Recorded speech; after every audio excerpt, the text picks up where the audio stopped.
haddaad rabto nolol degan inaad ku noolaato, haddaad rabto nolol aan warwarki iyo walbahaarku ku badnayn inaad ku jirto, haddaad rabto nolol aan waxa khaarijka ka ahi aanay ku dhibin, hadduu col yahay iyo hadday colaatay, hadday cay tahay, hadday ammaan iyo suldo iyo xoog iyo xoolo tahay, labada midna aanay ku dhibin, aada qof normal oo ilaahay addoomihiisa ka mid a aad ahaatee aada rabto, waxaa qur-aanku inoo tilmaamaya tasbiixda badsada. dunidaynu ku noollay kaa'inaadka joogo oo dhami ilaahay wuxuu inoo sheegay inay wada tasbiixsanayaan. waa taqaleynka un ciddan loo taaglaayay ee kolba meeluba cararaysa. saa daraaddeed baa ilaahay kitaabkiisa wuxuu ku tilmaamayaa 13 aayadood oo qur-aanka ka mid ah oo 11 suuradood ku soo arooray ayaa tasbiixda waxaa loo tiirinayaa kaa'inaadkaasi. fii suurati aracd, fii suurati alisra, fii suurati alambiyaa, tawba, saba, saad, xadiid, xashar, saf, aljumca, ataqaabun, suwarkaasoo dhan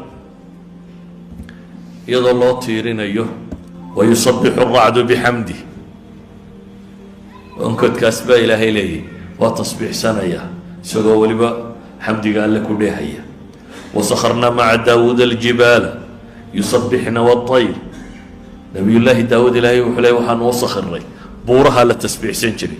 aljibaal waطayr ayaa halkan ilaahay ku tilmaamaya tasbiixsanaya.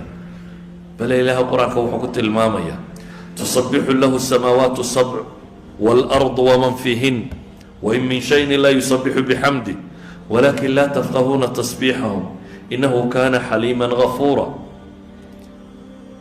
cirka waxaa jira iyo dhulka waxaa jira, toddobada cir iyo dhulba waxaa jira, iyo waman fiihinna waxa ku sugan oo dhami ilahay bay u tasbiixsanaya.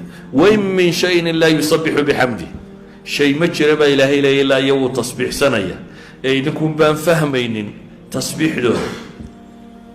cid walbana ilaahay wuxuu tilmaamay masalak u khaasa, dariiqo u khaasa ay u tasbiixsadaan inay jirto. alam tara ana allaha yusabixu lahu man fi الsamaawaati wاlأrض wالطayru saafaatin kulu qad calima salaatahu watasbiixah wallahu caliimu bima yafcaluun. mid waliba dariiqo u tasbiixsada buu leeyahay baa ilaahay tilmaamaya. bale waxaa dhacda kaa'inaadka tasbiixdooda in mararka bini aadamka la maqashiiyo.